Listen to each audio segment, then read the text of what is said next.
It is 8:30. I will call the Wednesday, September 4th, 2024 meeting of the Environment and Land Use Committee to order. Roll call will go around. Sorry, Kevin. Here. Tony Munson, Town Association Rep. Dave Larson, District 15. Kellen Nelson, Chair. Good morning, Susan Fisher, Clerk Counsel. Sorry, I almost skipped over you. Stacy Klein, Supervisor. Andy Todd, Supervisor. Haley Passo, Conservationist. Verge Gamera, Department of Land Management Zoning. Okay, thank you. I certify that open meeting law requirements have been met with proper posting. We have a 15-item agenda with no changes, I don't believe, so need a motion to approve. Motion to approve is presented. I'll second it. First by Larson, second by Todd. All in favor, say aye. Aye. Opposed? Motion carried. The meeting minutes from August 7th, has everyone had a chance to read through those? Any corrections or additions? So I'd entertain a motion. Okay, motion to approve. Move to approve for Larson, I'll second that motion. second by Todd. All in favor, say aye. Aye. Opposed? Motion carried. It is, so I will call the public hearing to order at 8:31 for a land use change rezone for Michael H. Nepper and Teresa S. Nepper. Randy, could you read the call? There will be a public hearing before the Trumpealeau County Environment and Land Use Committee on Wednesday, September 4th, 2024 at 8:30 a.m. in the county boardroom of the courthouse, 18600 Hobson Street, Whitehall, Wisconsin. The purpose is a land use change rezone from transitional ag to residential 8 on approximately 15.41 acres, more or less, for a land division. The location is part of lots 3, lot 4, and lot 5 in block 16 of the consolidated map of the village of Trempealeau, also including lots 3 and 4 in section 26, township 18 north, range 9 west, town of Trempealeau. The following parcel numbers. Upon request, a map of the property may be obtained from the Department of Land Management. The hearing is requested by Michael H. Napper and Teresa S. Napper, James D. Napper, Elizabeth A. Muller, and Charles D. Muller, landowners, Elizabeth A. Muller, petitioner. Trumpealeau County invites you to join this meeting as follows. To provide public comment on these hearings, please call 715-538-1894. Your attendance and comments are encouraged at this hearing. If you are unable to attend and have any questions, please call Verge Gamera with the Department of Land Management at 715-538-1916 or email at verge.gamera@county.trempealeau.wisconsin.us.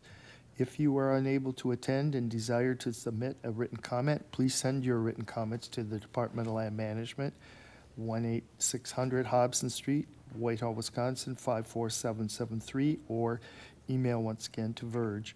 All emails and written comments must be received by September 3rd, 2024 at 4:30 p.m. Please know that written comments will be read at the public hearing up to 250 words. All written comments must include the name and address of its author and the request that the letter be read at a particular meeting date. Any special interest groups or expert witnesses will be allowed 20 minutes to give a presentation and must register at least 1 week to the meeting date by calling Verge Gamera of the Department of Land Management at 715-538-1916. Sincerely, Verge Gamera, zoning technician. Thank you, Randy. Verge, do you have any background you can give us briefly? Sure. Well, first I'll introduce Jim Nepper, Charles Miller, Michael Nepper, and Teresa Nepper, who are present here today for our hearing. The rezone is on approximately 15.41 acres, more or less, and we're rezoning from transitional ag to R8 to divide the land for future generations. The rezone was published August 14th and August 21st in the Trumpealeau County Times. The rezone was filed with the county clerk per state statute. The town clerk was notified, the district county board supervisor was notified, and it was Bridget Turner, and she responded that she was unable to come. As a courtesy, adjoining landowners were notified. I did not receive any response from the public. We do have a letter from the town of Trempealeau. As evidenced by the survey as well as the town of Trempealeau meeting minutes, the Nempers worked with the town to work out a road frontage solution to their lack of road frontage, so we appreciate that. The comprehensive plan states R20, we are rezoning to R8. Besides just the density being a little different, the R8 would allow, if they ever wanted to have a horse or something, the R8 would allow for that type of animal. And if approved, this rezone would go to full county board on September 16th for final approval. Okay, thank you, Verge. If anyone is here who wishes to offer public comment, now would be the time. Do you guys have anything you'd want to add? I know we had you guys here months ago. Okay, perfect. Again, if anyone wishes to offer any public comments, now would be their time. Do we have anyone who's signed? Nothing. Could you read the letters from the town then? My letter is dated July 2nd, 2024. This letter is written with reference to the request by Charles and Betsy Muller, James Nepper, Kyle and Carissa Nepper, Michael Nepper, and Teresa Nepper regarding rezoning to split this property into 3 parcels. The property described as tax parcel 0280138300000 in the town of Trempealeau. The board has no objection to the rezoning. Sincerely, Town of Trempealeau, Rick Wilson, Town Chairman. Okay, thank you, Verge. Once again, if anyone has any public comment, now would be the time. Seeing nobody, and I'm gonna close the public comment period at 8:37, and I would entertain a motion from the committee or question. A motion before question. Motion to approve. Second. Okay, motion by Monson, second by Larson. Any questions, comments for regarding it? Do we in some way, shape, or form need to incorporate the town minutes into this procedure or not? I mean, we can. You can add the date you added, and I can add them into the minutes. That way it would be in our records as well as the town records, what was agreed What the to. plan is. Seems reasonable. So that would be suggestion, motion, what do you want? Probably a motion. Motion to include the town minutes into our records. Second. Okay. We'll vote on the motion to add that first. All in favor of adding that language, say aye. Aye. Opposed? Motion carried. Can I ask who seconded that? Tony. Tony? Okay. So, any other additions, corrections? Okay, I just have a question. Question? Yeah, go for it. Yeah, as far as like the proposed road, I'm wondering when that'll be put in, and then will that be maintained by the town? that's a question for Do you. one of you want? Okay. Okay, any other questions? Hearing none, I'll call the vote. All in favor of approving this rezone, say aye. Aye. Opposed? Motion carried. We will send this to full county board this month, and, yeah, thank you guys for doing these changes for us. Yeah, thank you for working with Yeah, us. appreciate it. I know it's a long time coming, but we appreciate your help. Okay, next item on agenda is 7, status update on possible zoning ordinance amendment regarding properties abutting the railroad. Who is taking lead on this? Well, this has kind of been hashed out between ourselves and then Joe Nelson. And as you know, Mel Chesky was here last month. So Joe had come up with some language, and I believe, it was reviewed with Susan about, would kind of help clean the existing language in the ordinance up, as far as the CSM requirements and all that, and then my understanding is kind of put the onus more on the landowner or buyer instead of the county having to approve it. Joe can Thinks Joe was in here, or he was in here. Oh, there, Good. and, He do you have moved. anything to add to that? I guess that's kind of the gist of my understanding of it anyways. First of all, can I ask, did everyone read the language, or do you need a hard copy of it? Because I do have hard copies. The new language? the only change in 3, correct? Correct. Highlighted. The green, yeah, The green basically would be, oh, it's up there, I'm sorry. It basically would replace everything that was there Everything. before in 303. Do you have extra hard copies? I got one here. Yeah, I do. It's kind of blurry, but. So you would remove the yellow highlighted sentence and then add the green. I think that would stay I in. think Oh, the okay. highlight stays. This is a working copy that we use for just Oh. about everything. That was actually a change that was made A while ago. one other time before. Like Mark said, basically we took everything out from 3 and added this language. The point of some of this language was to, like Mark had mentioned, is to put the onus back on the landowner and the other parties he has to work with to resolve the issues of access rather than the county resolving the issues of access. So if you have any questions, I'd be happy to try to answer them. Well, that makes sense. Questions from the committee? Comments? It's been an ongoing conversation for a little while now. So, this hopefully language will attempt to correct that problem, so. Questions, comments? Asking Joel, does this solve the problem? I think it does from the county's perspective. Okay. Which I think is the goal of the ordinance. Does it solve the problem for the landowners? It leaves the landowner's issue to be solved between the landowners, be it the buyer, the seller, and the utility owner, or whoever owns the former or current railroads. What this does is it typically follows, I guess you'd say a standard zoning ordinance and subdivision ordinance in that it, the previous version had this committee acting as an approval body. Typically, a zoning ordinance and subdivision ordinance will have staff act as the approving body as far as the everyday conditions of the ordinance.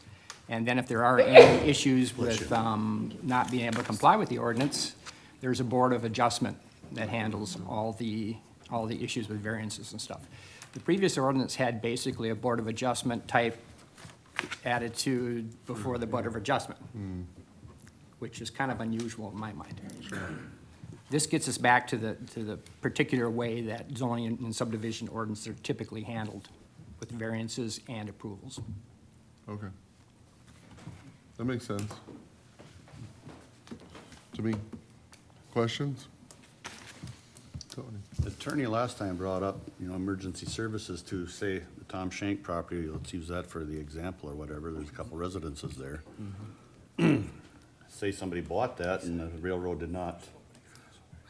What if somebody wanted to put in a frontage road for a central access, say off Petrick Park, since that is a notaried entryway? Make a frontage road. Is that something that we'd want to accept, approve, mention, or have in? A frontage road, as long as it's not within the railroad property, would be up to the private owner, and then the governing body who would have to approve and maintain the road.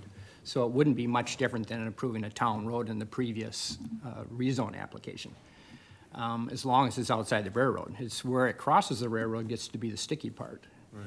And the railroad, from my understanding, has some very chicken or egg requirements, I guess you could say, in that they want to deal with property owners rather than deal with prospective owners. But quite frankly, that's a railroad issue between a property owner issue. I don't see where that's a county issue. In the case where these railroads have been converted to bike trails and four-wheeler trails, they would have to deal with the current owner of the railroad, in this case, for the most part, Wisconsin DNR. Now, if DNR wants to give these people access easements across their bike trails and four-wheeler trails, that's between the property owner and DNR. I don't think the county really has a horse in that race. I don't think the county wants to, in my mind at least, wants to be, or I wouldn't advise it, approving subdivisions that don't have access. I don't think the county's, it's in the best interest of the county to be approving landlocked parcels. And that's essentially what we would be doing under the previous ordinance version if the railroad wasn't involved, or if the DNR wasn't involved, or whoever else has an interest in that former or current railroad. Any questions on that?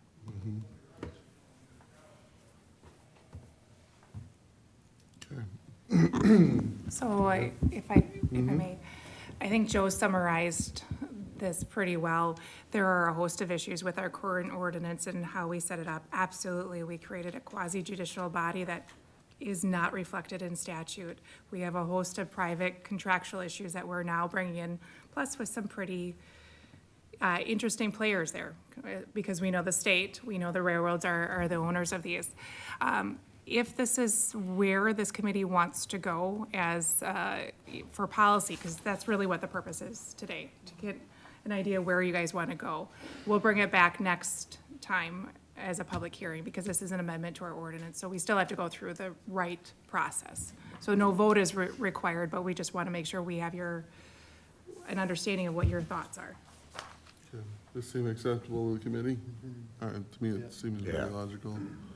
I think you've got the blessing to move forward, and we'll do the hearing. Okay, do we need a motion on it, Susan? I think we just Or just an understanding? an understanding that next month we'll go through the process of having a public hearing. Okay. Sounds good. Okay. Next item on agenda, item 8, recommended additions to county solar policy, discussion, action.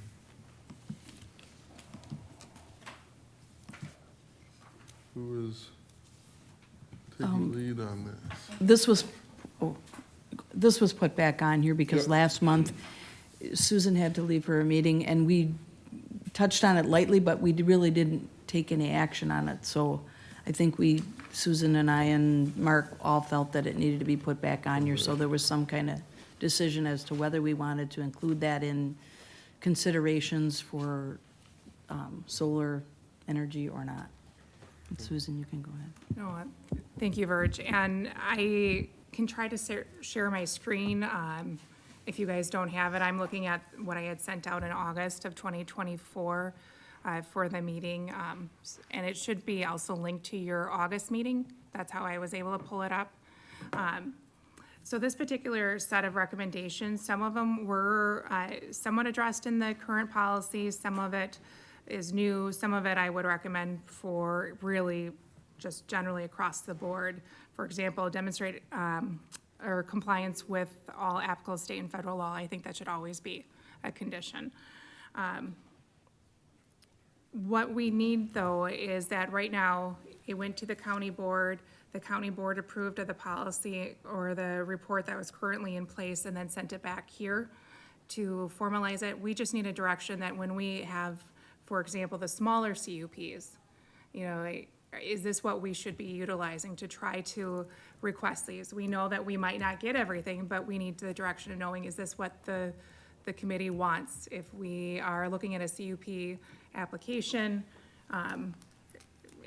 how do you guys want us to move forward? So, and I would ask that either way, regardless of what your position is, that we have a vote on this, so that there's something clear.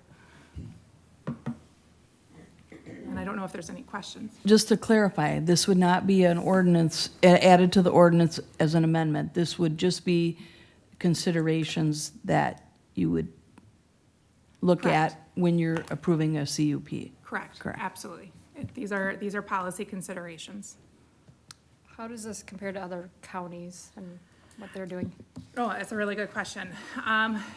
I think the practice in and of itself of splitting large and small and realizing what our limits are and then trying to negotiate what you can is pretty common. I think it's evolved over the last couple of years, you know, just like new ideas, it's going to evolve. You know, you're gonna build on what you learned from a previous situation. This is I would say that this is pretty consistent with what the Wisconsin Counties Association would recommend, as well as what we would hope, when it's implemented, would be best practice. So, and hopefully it balances all stakeholders, because there are lots of interests with these as well. The term in there, the one item was, consider noise and site mitigation. Site mitigation, that didn't want to come out. As my understanding, we cannot use aesthetics as a as a reason for denial. So what is site mitigation? So this would be during the negotiation process, but you might want to have some sort of, crop isn't the right word, but some sort of shrubs, trees. Thank you, as a buffer. You know, so that would be one. You know, if there's any sort of concern with the glare, that would be another. There is, especially for the larger ones, if you go through some of the PSC regulations and guidance, there are things related to noise, but if we have specific concerns, at least we can try to address them. And I mean, this isn't an absolute, this is gonna happen, but this allows for an attempt to address those concerns. Yep. Specifically to the Osseo solar farm proposal, how will this impact that proposal? This will have absolutely no impact on that, correct? Our change, or is there something you can identify right away? So the Osseo proposal is over 100, correct? Right. It was Is it 100 right in the 100? head. 87 last time. So No, then, that one's 87. At least that's what it is right now. so this would give county staff the authority to try to negotiate some of these. It would incorporate not only the current report, which wasn't fully incorporated to the CUP process as it is. Right. So get that stuff in there, as well as just kind of these additional tweaks. Let me ask then, we can ask, but they don't have to do. Right. So do we want to be part of that? I mean, it gets Well- people's hopes up saying that, hey, you know what? They come to us, hey, we want this, this is crap, we don't want this in our area. Well, we can't do nothing about it, but we're gonna go to board and ask for it. You know, I just, we can't, I guess a pony show maybe, it looks good. I mean, I'm not sure. I think that's a fair concern, but sometimes I think if you don't ask, you're not gonna get it anyways. So at least this is a try to address those things that we know we don't have the ability to necessarily say, you have to have this. But this is a concern for our community. Is this something that you, as a community partner? And, most of them, we'll see, where they go with this. They at least represent, when they come here, they wanna be community partners. So we can take that route during negotiations too. Kind of a softer way we can approach them and hopefully meet on terms that they can agree with, as opposed to trying to demand something that they statutorily can't do we don't have any right to do. So it's the best thing we can do is try and work with them. And most, I think, I would hope will be friendly to it. So we're trying to avoid the confrontation situation by spelling out what we would like. So when they say they didn't do it, they knew that we didn't like it to begin with, but we can't control We it. can't do anything about it anyway. Right. And this also allows county staff to go, okay, we now have the authority to request, some sort of site or noise mitigation. Again, it's a request, it's not a requirement, but Right. it gives them some direction to go forward and make that, Yeah, we can, take that action. Thank you for the So where do we clarification. draw the line? Up on the Osseo sites, there's wetlands all around that. What grades do we specify, either cover crops or rock? How do we control the erosion? Well, some of that's going to be the DNR too. that's true. But I mean, so the county here won't have anything to say, it'd have to follow the DNR regulations or whatever approved there. That's what you're saying. We're not gonna be able to cross over to their path. I mean, we certainly can make it part of our practice to consult with Haley. That's not a hard ask or anything like that, but we can't cross over to what we don't have jurisdiction. I thought if it's under 100, why the county has jurisdiction. It depends on what it is. We have to tie it back, if you remember, to 660401, and it's on a case-by-case basis. And you have to be able to prove it, those three criteria, that it serves to protect or preserve or protect the public health or safety, does not significantly increase the cost of the system or significantly decrease its efficiency, or allows for an alternative system of comparable cost and efficiency. And when they wrote this, there's sometimes some confusion. I don't want to go too far in a black hole with 5969 and the initial, general welfare. We don't have just absolute authority. We still have to follow this statute too. So we can basically also, when it comes to, we can ask for it, they can say, yes, that's what we'll do, but they don't have to comply, even if they say. If there's if it's a condition of a CUP, they do. Other we can revoke If the they CUP. agree to it, We can pull As it. long as they agree to it. which would be something staff would. more So or this less is be a way working to on. build it into the process. Perfect.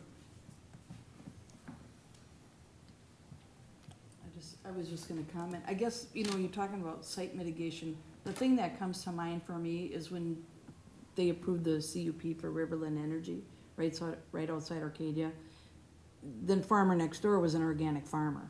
So they made the condition that they had to use, organic spray to help the farmer next door. And they were in agreement to that. But to me, that would be a good example of maybe site mitigation or, and also, I think this list kind of serves as a reminder of things that we need to address, correct? Or should consider. Yeah. Because there was no excavation on that, a whole lot, was there, on that site? They followed the contour there. Very minimal. Right. Whereas what I've heard here, they're proposing to any elevation, they're gonna level it out. Well, Remove but trees or once- whatever, but I mean, that's Once the when the site permit. gets over an acre, that's DNR jurisdiction, so. I mean, like we said, we can make conditions, but because of the conditional use, the statutes, we can't deny it if they meet all the conditions.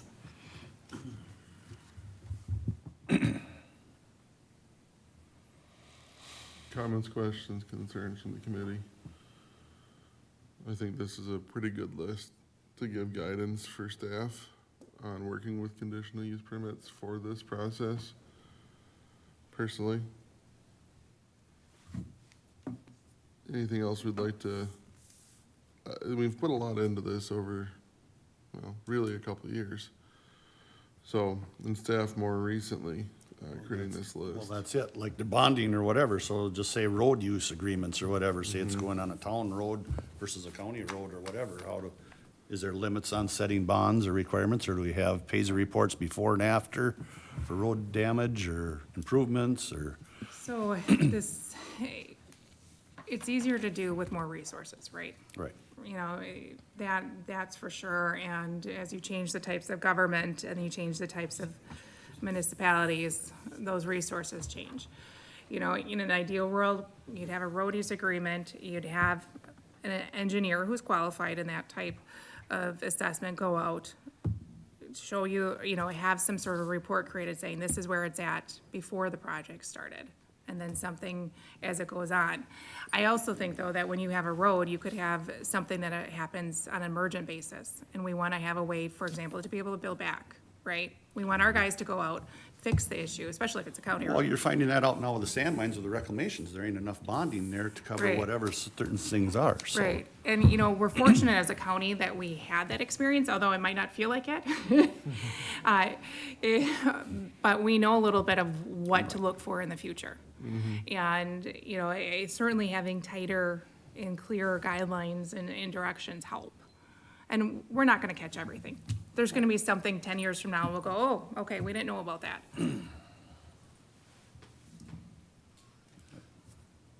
Question. Picking out little words again. Under the proof of insurance, bonding, et cetera. I don't like et cetera. Well, they might have equivalents to either of those, so if, And we have to accept what they have? no, this gives us a ability to negotiate that. And again, it's the I'm ability to not a fan of negotiate, I letters can't, of- Well, I that's don't what I wanna mean. promise. How much, so we can't set any more guidelines though than what statute says though, Right. is what you're saying. Right, but this gives us the policy. Opens the door. Yeah, it gives To us the negotiate. direction to start asking for these things. And I think that's important, especially with this type of subject, that we are negotiating what the committees want. So if we were to move forward with this, which I don't have major issue, who specifically would be doing the negotiating is the next concern that I have. Not that I have concern about any particular staff, but is it a team of staff or is it, I think that's a fair question. I think these guys are the front. I mean, you guys are there, obviously, you're gonna 100% be involved in it. Well, to me, or do you want to answer it? To me, they would bring their conditional use permit application forward, and you would, review it. And then in your review process, at the meeting, you could go through that stuff and address any questions you would have.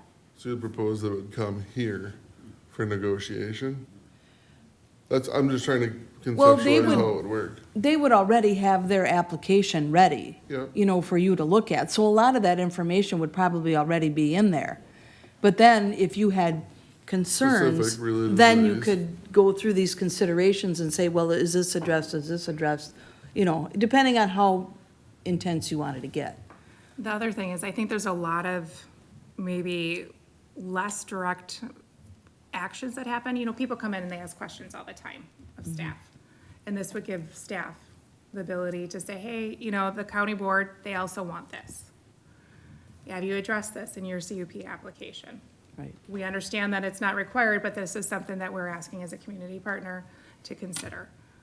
And so those types of things could happen. And, certainly for the first couple, I see that maybe it comes in, the application comes in, they might have a meeting before the application is submitted. Certainly reach out if there's something more that's needed. And I think you guys would do that anyways. Right. Right, and we Right. usually refer them to the ordinance and say, this is what's in our ordinance, and we would give this out Give this to them. when also. So it's like Susan said, this is what our committee concerns were, make sure you You address can them. address each one. Yeah, okay. That seems logical for them. And then, the COP would be required for any size solar project, or what's the parameters on that? Or less than 100, less than 100. Because I was thinking too, you hear more about the community solar or those smaller projects. I just wasn't sure if there was like a minimum, but it would be anything. So, It'd be anything under 100. to follow through, so say they build it, they do their cover crop, they follow the procedure. Who inspects it for the life of the lease or the project anyway? I mean, conservation, who would make sure that things are followed through? There's no erosion coming through or whatever practices there should be? Or who's gonna enforce this? I think that's a good question. I think that's an issue with all CUPs.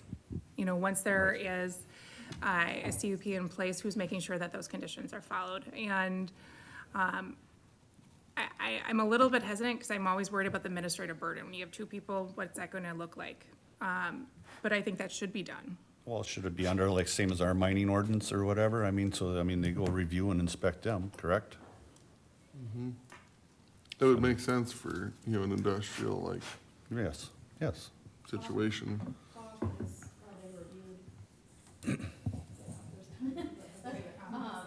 So with like the mining, as far as the conservation part of it, we do annual inspections to verify that they are within their boundaries.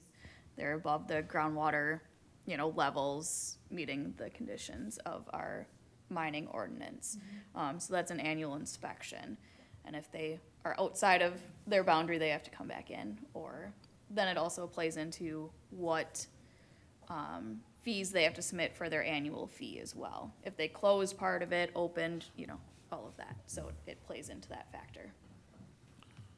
But do we have, with respect to solar, do we have authority to do so? Inspections and whatnot? I don't see why we wouldn't have the authority to inspect to make sure that they're meeting the conditions. And this would be across the board for our CUP. And we could put it in all of them to say, we have the authority to ensure compliance with this entry into the property upon advance notice or something to try to coordinate. States that, statutes that you can inspect Yeah. at any time. So I think it's a reasonable thing to ask. Sure. Yeah, and for all. Okay. Is that something the committee would like to see added as well? Yes. Okay.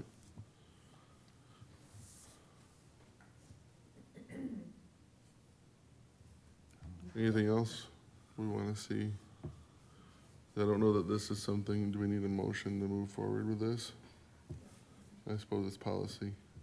Yes, if this is, with that addition of the annual inspections, with that understanding, if you guys are in agreement that county staff should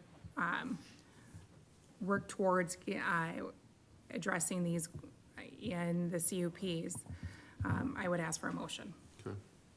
I want to also add a motion, we can inspect it any time or any Oh. complaint. So Sure. when it comes to inspection annually Or at any, any time that. Or when there's a viable or reasonable complaint. Yes. yes, that's a good way to put it.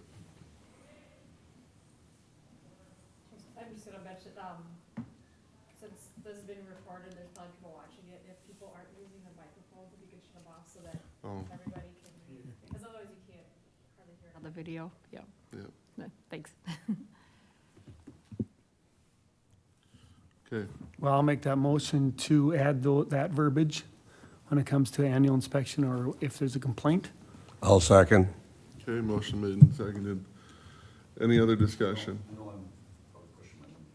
How about topsoil? You know, we want it to stay on site as much as possible, but if it is removed, do we charge? I mean, not charge, but it ain't the word I'm looking for, but how do you replace that or in the reclamation process? You can't. I know. And that's the honest truth, and that's why, and to your point, and I'm on the same side as you, is that I would like the geography to stay basically as it is. Correct. Our soils are made over millions of years, you know, we aren't gonna replace that. I mean, we're Correct. flat Iowa, we are. Yep. So I agree with you, I just don't know that there's any way we can, It stated it in That's here on that there. we request that it stays on site as Right. possible, but it doesn't state, correct? I mean, that's. So it says promote use away from highly productive land. When not possible, promote maintenance and housing of land's topsoil on the property. So Correct. keep it on the property. Yep. So that would, again, it'd be a goal. it's probably about as much as we can address it. I'm not sure how we would calculate the value to it. and- Not bad, but I mean, can you use that as a privacy berm then, like use the topsoil, if they are, Right, that would help seclude it from reflection or visibility of potential some people. noise and different things too. So, it's, Cause that's what I'm with you, I'd push for it to at least stay on site. yeah, And well, I- I think that's probably the language that we have there reflects that, Verge, I think that would have to be addressed on a case-by-case basis. sure, It's on there, though. okay. Any other questions, comments? Hearing none, I'll call the vote. All in favor of approving this motion for guidance for staff regarding conditional use permits for solar arrays? We're really all conditional use permits. Bless you. Say aye. Aye.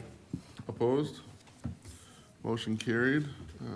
Staff has a little bit of guidance now how to deal with these, so thank you all. May I ask just a clarifying question? You may. And the report that was previously adopted also may be used for CUPs, correct? Okay. Correct. Yep. Okay, item number 9, we have a zoning update from Mr. Mark Carlson. I guess just to touch on what we've just went over, all CUPs, I mean, we don't go out there on a scheduled basis, but if we find out something's not right, we do follow up on it, but if nobody tells us, we don't know that. But in this case, this is kind of new to all of us, we don't actually have this activity in our ordinance, we're just requiring a CUP. So we would follow through with it the best we could, based on suspicions and/or complaints. And I guess this follows some follow-up on, I mentioned some junk inoperable vehicle cases. They've kind of went away because they cleaned up their act enough to fulfill the obligation of the ordinance. But for every one that goes away, 3 more seem to take its place. But right now, I'm comfortable with what the 2 that were kind of on the hook, and the township seems to be somewhat comfortable with it, but I guess it's not something that we're just gonna completely forget about, because there are a few others in the works also. And then getting to be the time of the year where, there's gonna be a lull once the winter comes, and they ain't gonna be doing any cleanup at that time. Well, that's their excuse anyways, but I think, now that we have, a backing with Corp Council on some of this stricter, I think we're making some progress with some of these people, because the word will get around that, hey, they're not messing around anymore, and we're gonna do something about it. And I guess another thing about this solar, I mean, since that man was here, I haven't heard from him at all, and I do know there's still signs up by Osseo. So I don't really know where they stand, and I guess do you want me to send them this to show what, or do you want them to wait till we get the application for the CUP? Or- Wait. I mean, it wouldn't hurt to give it to them and say, this is what we kinda wanna know, This is, you could ask for my public records request, so, ironically, that's actually one of the public records that I'm required to give. It's not protected by attorney-client or work product. The presentation that I made, he requested, so he has it. Also with that, I've heard one of the large landowners has not signed on the situation, so that in the area, it's not going through at full speed right now. One of the major property owners has not signed contract. Yeah, I haven't heard nothing since he was here, so. That's hearsay. And That's not I haven't even heard any other hearsay, I guess, but I've been paying I don't look for it either, but. He's a major. If he doesn't sign, they won't have their either. Other than that, I don't really have any more to add other than business as usual in the zoning department. Okay, May I add one thing that Mark has been working diligently on? We received a copy of the signed contract on the building inspector Oh, yesterday. yeah, and, yeah, they have some increases obviously from there, but I don't think it's overly concerned, their increases, I guess. They're pretty minimal. workable within our current. Right, I fee mean, they haven't structure. had any increases in 3 years, and we have increased certain parts of our fee schedule, that was above and beyond what they even had proposed for what theirs was. I mean, we're talking pennies, difference in square footage, and then some of the standard fees might have went up, 25% or something like that. He just got it to us yesterday, or the day before yesterday, the final anyways, so. That's good. to So, know. I mean, I guess I was a little disappointed in how they handled their business end of the things. I mean, we've been asking them since April, May to get their stuff together, and they just kind of blew it off, and then, but now that it's finally done, I guess I'm not gonna stir the pot with them. I'm just gonna, it's 3 years from now, maybe Is it a somebody else 3-year can deal with contract it. again? Well, I think it was it was either a 2 or a 3-year contract. Sounds good.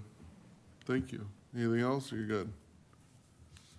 Looks like Mark's done. Next item, I think it's from Haley. It is.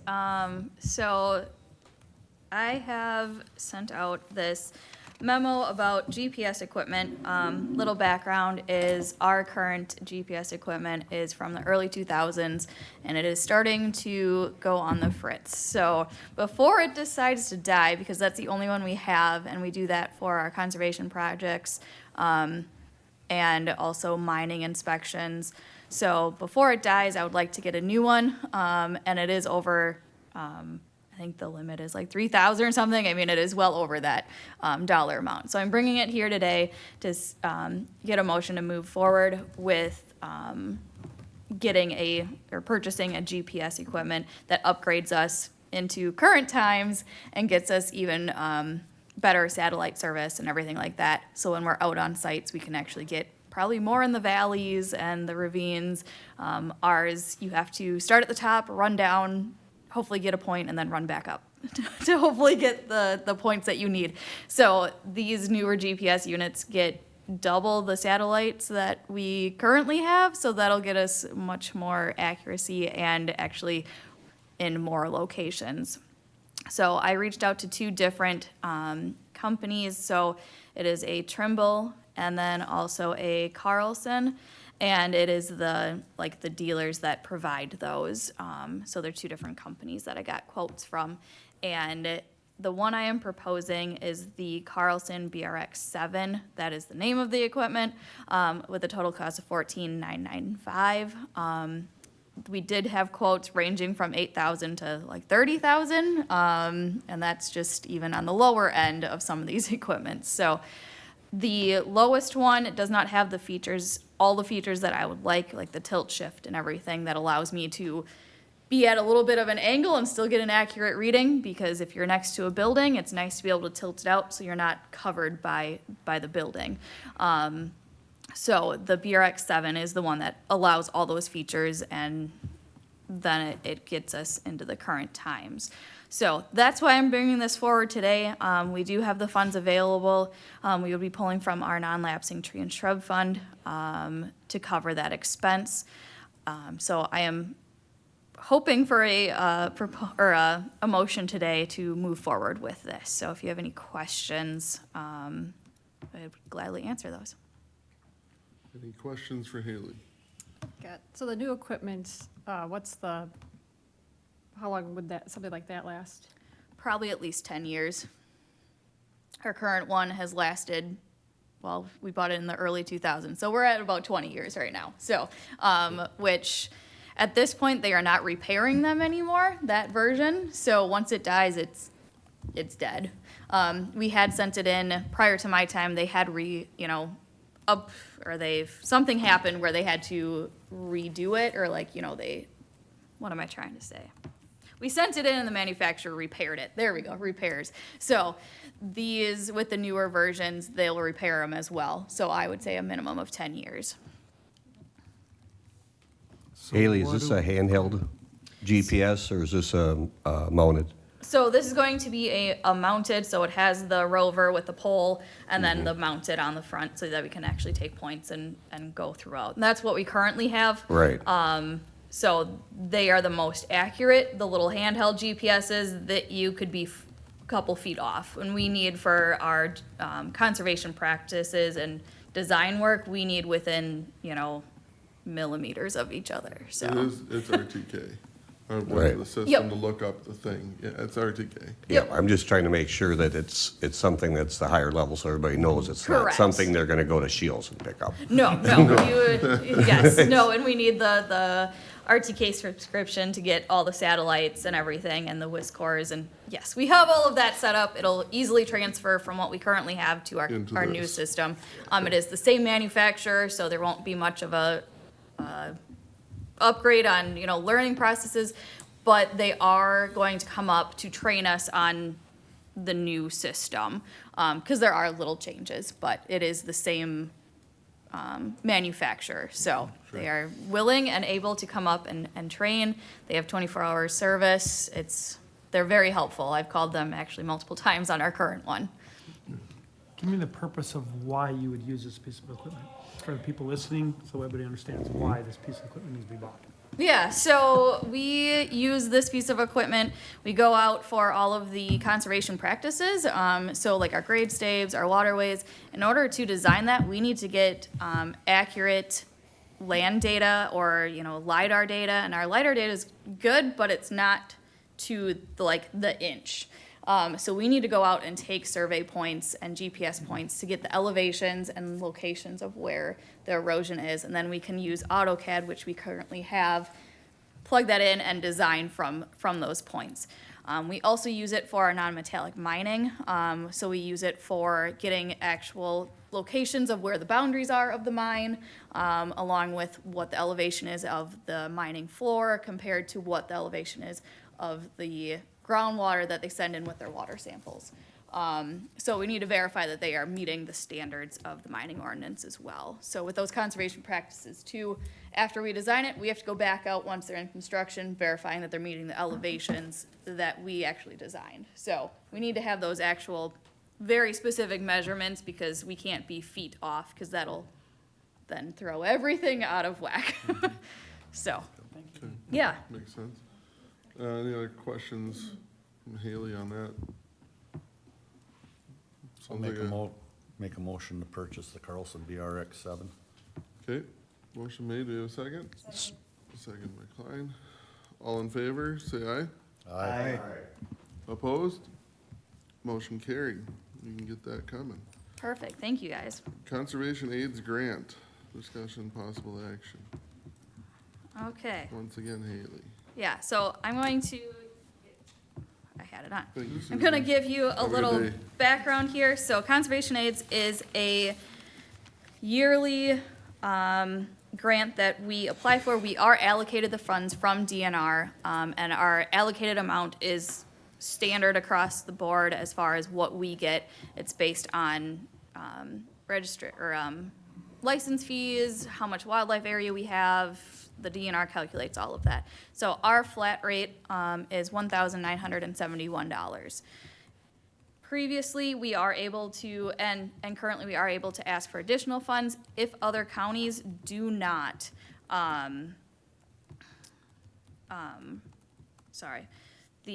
if other counties do not take their allocated funds, we can ask for additional funds. So I am bringing this forward today because we had two different applications. So in the past, we would bring the applications forward to you guys, and then the committee would decide on which one to move forward, because we can only do one of the projects. So it has to be a conservation project in the terms that it's getting people outside, getting hunting, fishing, or walking trails. So it's a lot of different projects that include, establishing trails, fish stocking. We could be putting in habitat structures, either for, wildlife or fish. We could be establishing prairies. So it kind of depends on which realm each application comes into. So I have two today. I'll start with the Elk Rod and Gun Club. They submitted one. So I have two resolutions drafted, so you'll see that in your packet. And then we'll only use one because you'll choose one. So that's why there's two of them out there. So the current one for Elk Rod and Gun is they would like to stock rainbow trout in two locations in the main Elk Creek watershed, or along the Elk Creek, there we go. At two locations, one it being Highway 121 Bridge, north of Independence, and then the other one being at the Pleasantville Bridge. Both sites have public access, and they have had extensive habitat improvement in those areas, so it would be a good location. They would also have to get this approved by DNR for the location of those stocking locations. So they are working with them. Elk Rod and Gun is planning to do this either way, but this would help them subsidize with that cost. They're estimating the cost for 1,000 rainbow trout would be $4,000. So this would be putting into fact that into 2025, they would be stocking these. So that's the first one. That was the first application. The second is going to be for Petrick Park, and that is for repair of the boardwalks and improvement of the trails. So previously, Conservation Aids had been used for installing some of those boardwalks out at Petrick Park. And now that it has been, I think, 10 years or so, they've started to buckle. Some of them are, need some repair in that. So I talked to Jack with the Parks Department, and we are looking at, or he would like to apply for Conservation Aids to repair and install those buckled boardwalks. So again, those probably won't exceed the 4,000, but we would only get that 1971. So those are the two applications I have. If you have questions, I can answer those. I think both projects would be a valuable project. So it's up to you guys how you would like to go. I know last year we did approve one for Petrick Park for the kayak launch. The previous year was Strum Rod and Gun for their trail, and maintenance and actually installation. Prior to that, I think it was Trout Habitat in, I think the Elk Elk Creek? Creek I think with so. Elk Rod and Gun. Yeah. So that's kind of like a 3-year snapshot of what we had previously approved. So, I guess I'll open it up for Yeah. questions, discussion, Thoughts from the committee, up to you guys. discussion? Now, question first. You're asking for us to decide between these two with a motion today? Is that? Correct. We can approve one of them. Yep, I need a motion and a decision on which one to move forward with so that we can apply for that grant. And I'll need that resolution and it'll go to county board then, before, or at this next meeting. I'll make the motion to approve the one with the Rod and Gun Club for the fish stocking. Second. Okay. We have motion on the floor. Any discussion? Question. Yep. So like the other one, would, like whichever one we don't approve, would that still go forward just using other funds or just wait for the grant next time around? It'll be placed in kind of the queue if we want to bring it back for next year, or if the park move forward, or whichever one. If they move forward with the project, then they would potentially look at other funding sources. We probably, as land management, wouldn't put money towards it, as this was the grant that we would receive for it. So, just kind of depends on each situation. So, my guess is they would probably move forward either way, so. Haley, question on, Yeah. you said that the rainbow trout stocking would occur no matter either way. So if we'd vote for that, that would be helping out the Elk Rod and Gun Club.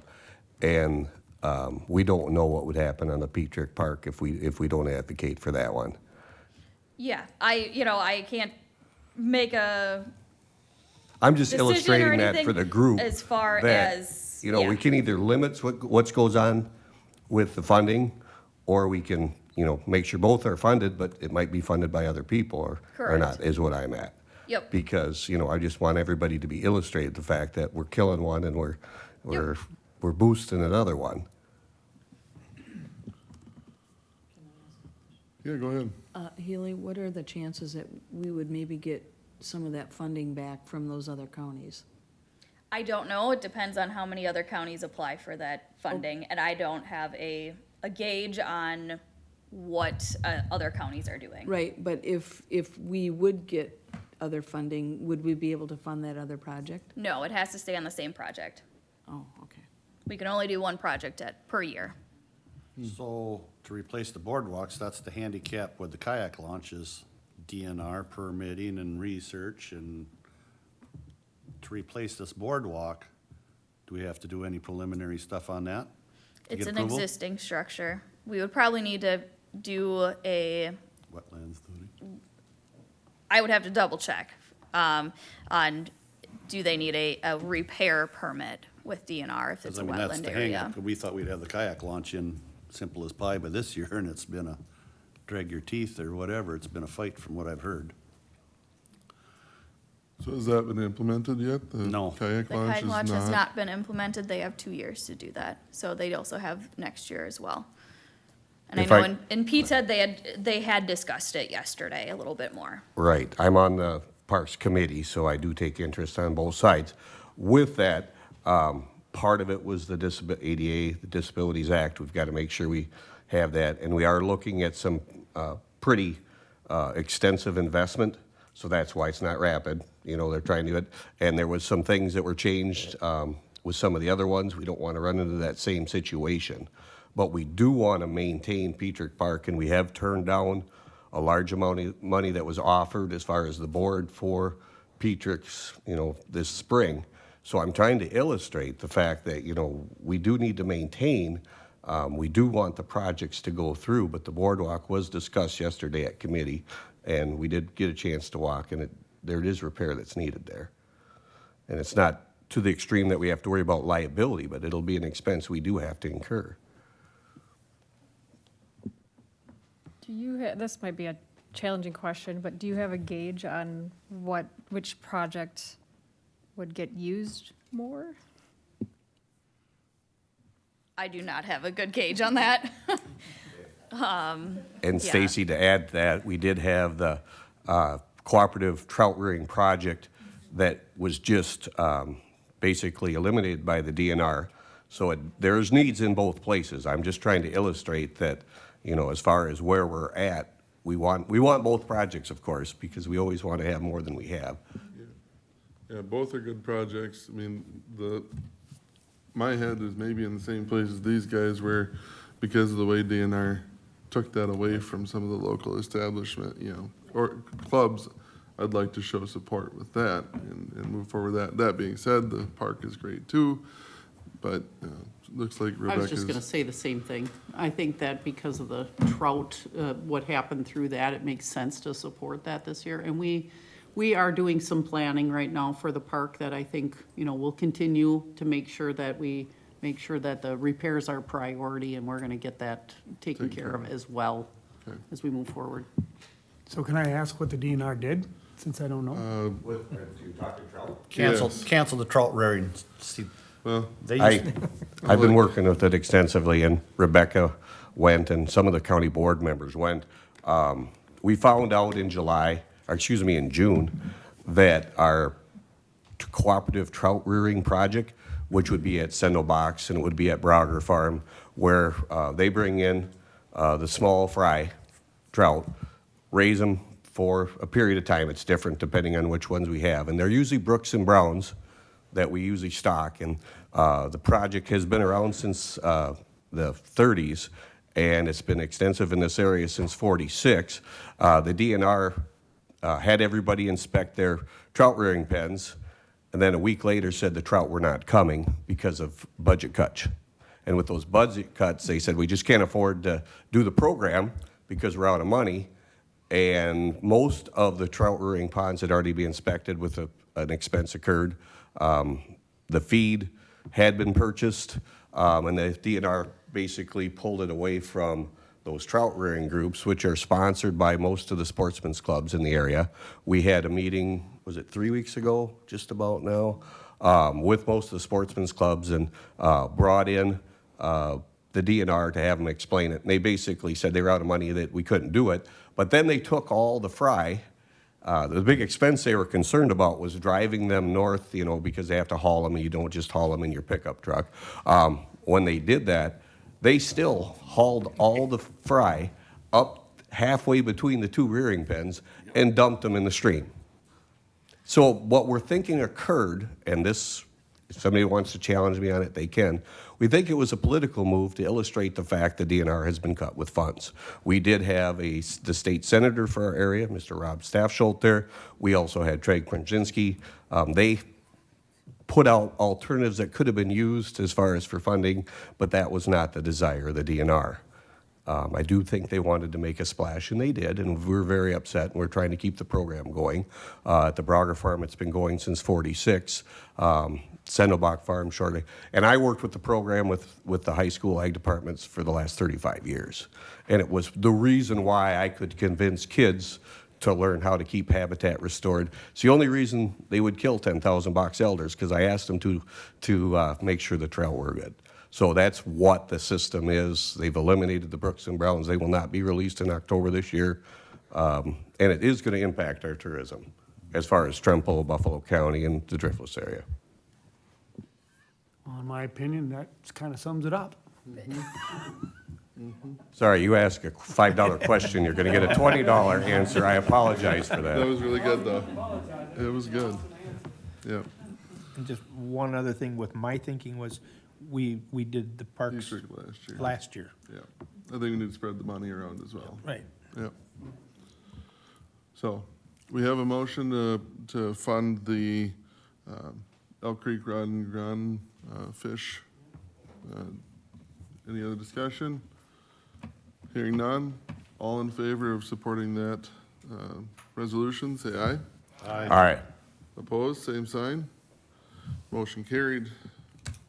Awesome, thank you. I'll pass that around then. Oh, of course. And then, next item then, update from Haley, Okay. Conservation.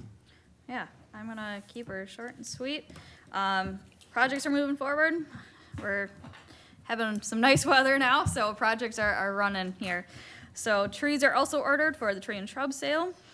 So we'll be getting all of that up and running for early November of starting to order. I have to look at what the dates will be specifically. The farmer-led group, so the Buffalo Trempealeau Farmer-led Network, we are going to be applying for the DACAP grant again, which we are currently the grant holders for.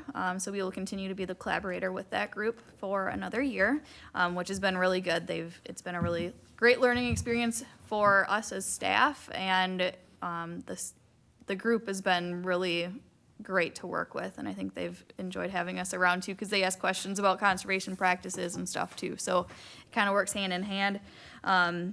We're also looking at, or the group is also looking at another grant through the Nature Conservancy to have potential more funding for interseeding and other practices that, innovative practices that they would like to install.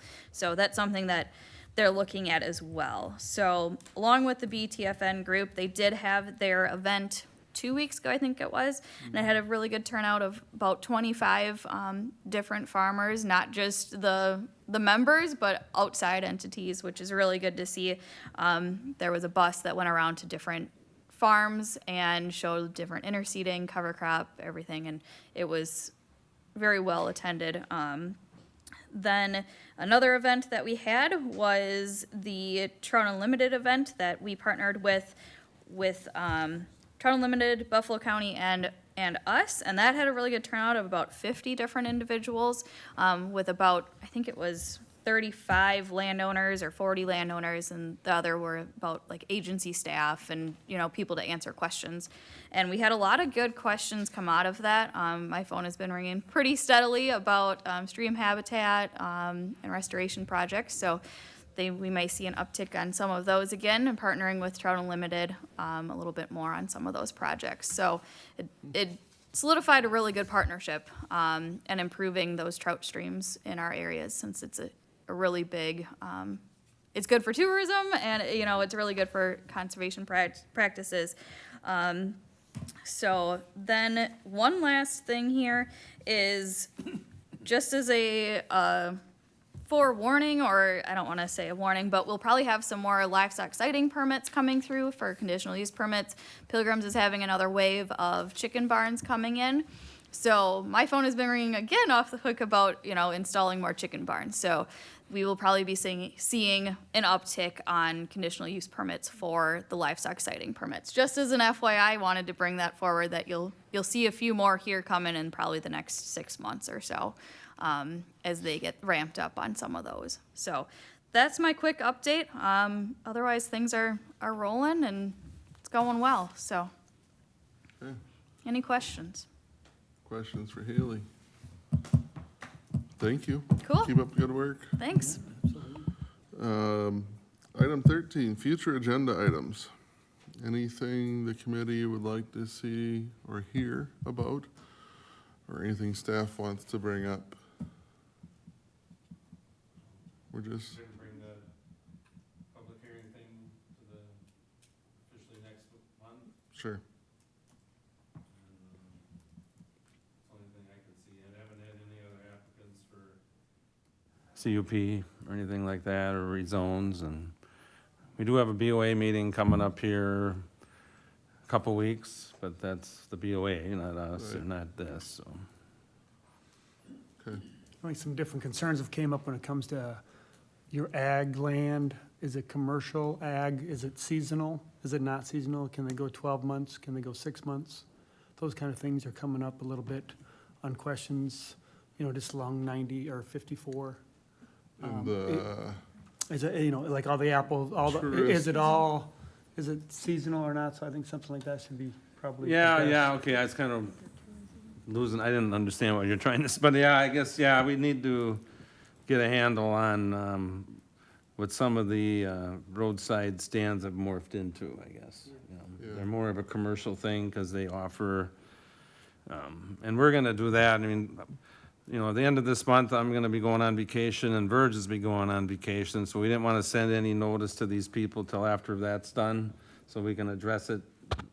But we're gonna address at least one of them that has turned into like a clothing store and More than what it coffee was shop originally and an ice gonna cream be. shop. They no longer just sell produce. Right. It's not saying we're against it all, but I think they should be addressed fairly, like the rest of the people have had to rezone to commercial for, any type of business, and, that's, and I'm sure there's gonna be some pushback on, but that's just the way it is, they might not be happy with it, but that's probably the way it has to be addressed, That'll be probably coming up, November maybe, or something like that, but. Okay. It really is. Yeah, I think, Depends on who you talk to, I guess, not everybody wants to see it, but, Yeah. Okay, well, that sounds good. Necessary discussion too, so, anyone else with anything? Otherwise, next meeting date is currently set up for Wednesday, October 2nd. Any problems from anyone with that?